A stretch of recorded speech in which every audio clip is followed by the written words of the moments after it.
Di video One Day One Soal edisi ke-65 ini, kita akan membahas satu soal tentang terapan dari turunan, teman-teman. Lebih tepatnya adalah terapan dari turunan fungsi trigonometri. Dan karena fungsinya adalah fungsi trigonometri, nanti kita juga harus mengerti pertidaksamaan trigonometri. Nah, menariknya di situ, teman-teman. Mari kita lihat ya. Soal lengkapnya adalah ini. Dan saya tambah satu soal untuk teman-teman berlatih. Ini dia. Namun sebelumnya kita kerjakan terlebih dahulu soal latihan dari video kemarin, yaitu edisi ke-64 ya, yaitu ini dia teman-teman.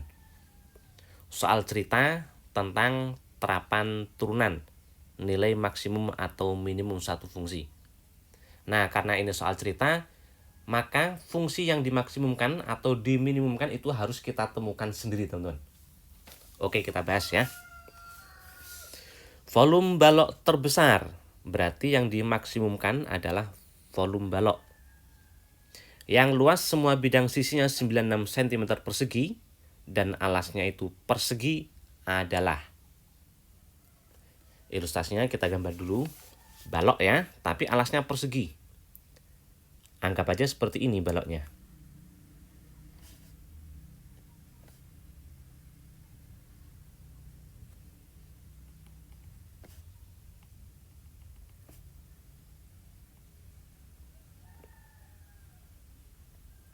Nah, anggap aja gini teman-teman. Alasnya persegi berarti ini dan ini sama ya. Kita misalkan X. Tingginya kita nggak tahu, misalnya T. Perhatikan yang diketahui, luas semua bidang sisinya 96.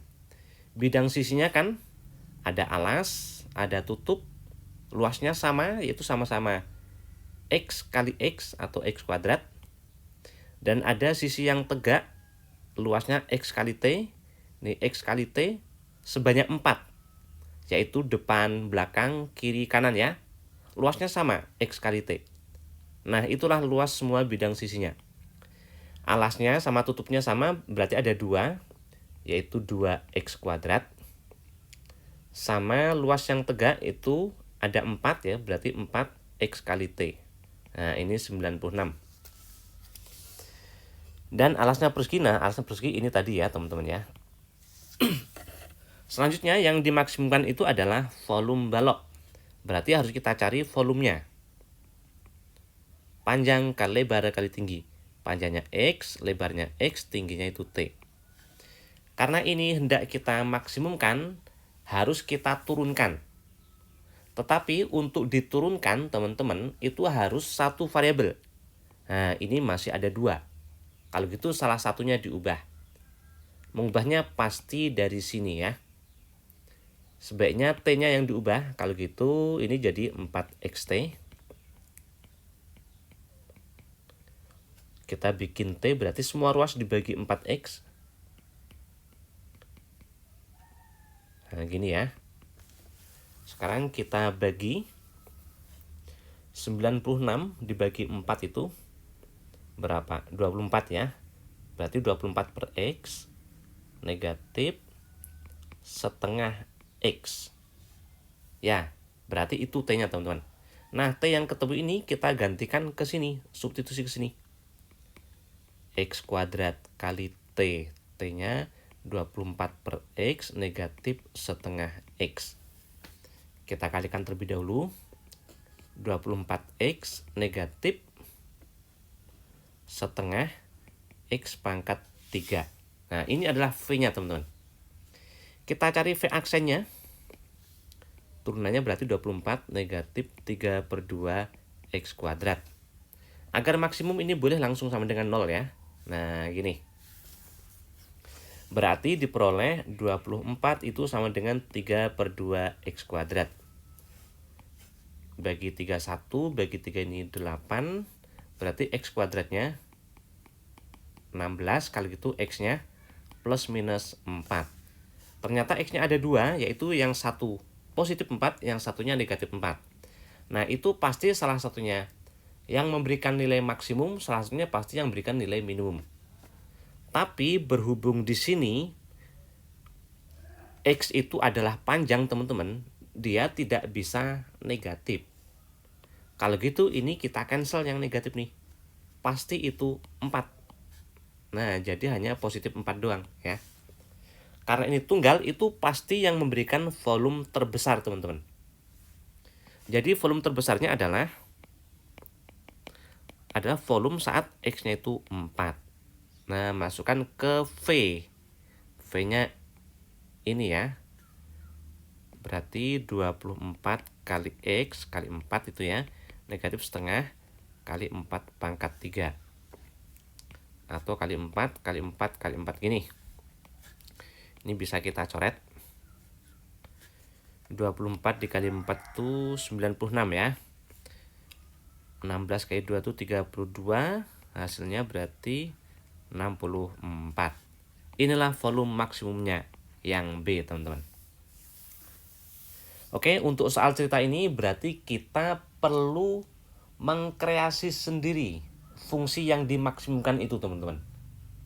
Harus kita cari sendiri ya. Oke, sekarang kita kerjakan ini. Terapan dari turunan fungsi trigonometri dari SBMPTN tahun 2015. Fungsi ini naik pada interval yang mana? Nah, suatu fungsi itu naik kalau turunannya positif ya. Dan turunan positif. Nah, turunan ini pangkat akar itu sama aja dengan pangkat setengah ya. Supaya mudah diturunkan, kita bikin kayak gini dulu deh. X per 2 itu setengah X ya, tambah pi. Nah, ini pangkat setengah. Nah, gini. Turunan itu teman-teman sifatnya dari istilah saya ini ya, dari umum ke khusus. Maksudnya apa? Dari yang paling umum, paling luas, berarti segini, ke khusus, baru nanti ke dalamnya. Nah, yang ini dulu, yang paling luas. Setengahnya turun ke depan ya. Setengah. Pangkatnya berkurang 1.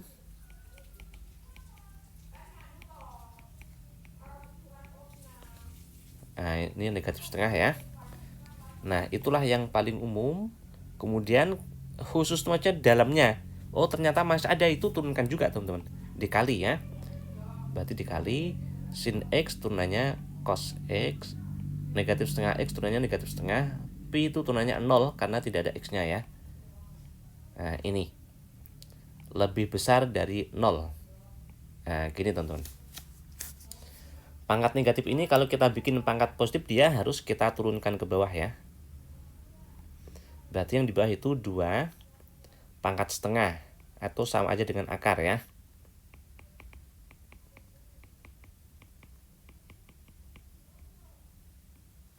Yang atas cos X negatif setengah. Nah, ini harus positif. Nah, syaratnya ini teman-teman. Ini ada akar ya. Sebetulnya kita harus cek teman-teman. Apakah semua X di sini itu memenuhi syarat akar. Syarat akar itu kan dalamnya harus positif ya. Karena kalau tidak, kita harus ambil hanya yang memenuhi aja teman-teman. Tapi saran saya itu belakangan aja ya. Belakangan aja, karena nanti kalau misalnya ini tunggal, itu pasti memenuhi ya. Pasti semua yang di situ memenuhi. Nah, nanti kita akan buktikan ternyata itu memenuhi. Tapi saran saya belakangan aja ya. Sekarang kita lihat ini akar. Akar itu udah pasti positif teman-teman. Dia tidak pernah negatif. Dan 2 juga positif ya. Hasilnya harus lebih dari 0 itu positif. Agar positif, karena yang bawah ini sudah pasti positif, maka yang atas itu harus positif. Ya. Jadi kesimpulannya cos X negatif setengah itu harus positif. Nah, gitu teman-teman. Oke, jadilah ini pertidaksamaan trigonometri ya. Cos X-nya, cos X kurang setengah itu positif. Atau kalau enggak sama aja dengan cos X lebih dari setengah ya. Dah, kita cari cos X yang lebih dari setengah. Kita gambarkan pada garis bilangan. Ini dari negatif pi sampai pi. Paling kiri negatif pi, paling kanan itu pi. Tengah-tengahnya berarti 0. Ini pi per 2 ya. Dan di sini negatif pi per 2. Kita cari batasnya dulu. Cos berapa yang setengah? Pi per 3 ya kan? Nah ini pi per 2. Pi per 3 berarti di kirinya. Karena pi per 3 itu lebih kecil dari pi per 2. Nah ini pi per 3. Selain positif kuadran 1, cos itu positif kuadran 4. Berarti di sini teman-teman ya. Ini cosnya setengah, ini 1, dan itu pasti simetris ya. Berarti di sini juga setengah itu nilai cosnya. Negatif pi per 3 ini. Nah, persis di sini nilainya itu setengah ya. Selanjutnya di sini 1. Artinya apa? Artinya di dalam sini tuh nilainya lebih dari setengah. Berarti yang kita cari yang lebih dari setengah itu letaknya di dalam sini teman-teman. Nah itu. Kalau yang sebelah sini berarti pasti lebih kecil ya. Oke. Jadi inilah dia X-nya. Yaitu dari negatif pi per 3 sampai pi per 3. Ada nggak di pilihan teman-teman? Ternyata yang tertulis dari negatif pi per 3 sampai pi per 3 itu nggak ada. Itu belum tentu hasilnya ini salah teman-teman. Atau soalnya keliru. Bukan ya. Tapi kita harus cek di antara pilihan ini ya. Mana yang terletak di dalam sini. Jelas? Yang B. Nah itulah dia jawabannya teman-teman ya. Jadi hati-hati, ini belum tentu hasil kerjaan kita tuh keliru ya. Teman-teman harus cek seperti ini. Beberapa soal dari SBMPTN pernah muncul seperti ini teman-teman. Dia tidak persis seperti batasnya ini, tapi kita harus cek apakah di pilihannya itu ada yang berada dalam interval ini. Atau kalau enggak, teman-teman bisa lihat ini yang itu antara 0 sampai pi. 0 itu di sini, pi itu sini ya. Berarti ini kan. Apakah di situ semuanya itu naik? Ternyata tidak. Yang ini betul naik, tapi yang ini kan turun. Iya kan? Nah, berarti itu keliru. Bagaimana yang B? Negatif pi per 4 sampai pi per 4. Pi per 4 itu di sini. Negatif pi per 4 di sini. Nah, kan semuanya itu naik di situ. Nah, makanya jawabannya yang B, teman-teman. Oke, jadi yang perlu dipahami untuk bisa mengerjakan terapan turunan dari fungsi trigonometri, fungsi naik, fungsi turun ini, teman-teman, adalah salah satunya pertidaksamaan trigonometri ini. Nah, ini perlu dipahami dengan baik. Silakan teman-teman coba soal latihan ini ya. Kerjakan terlebih dahulu, karena dari mencoba nanti teman-teman akan tahu bermasalah atau tidak. Seandainya bermasalah, nanti coba lihat pembahasannya di video saya edisi yang akan datang ya, yaitu edisi 66 insya Allah. Oke, mudah-mudahan ini bermanfaat buat teman-teman, dan terima kasih semuanya.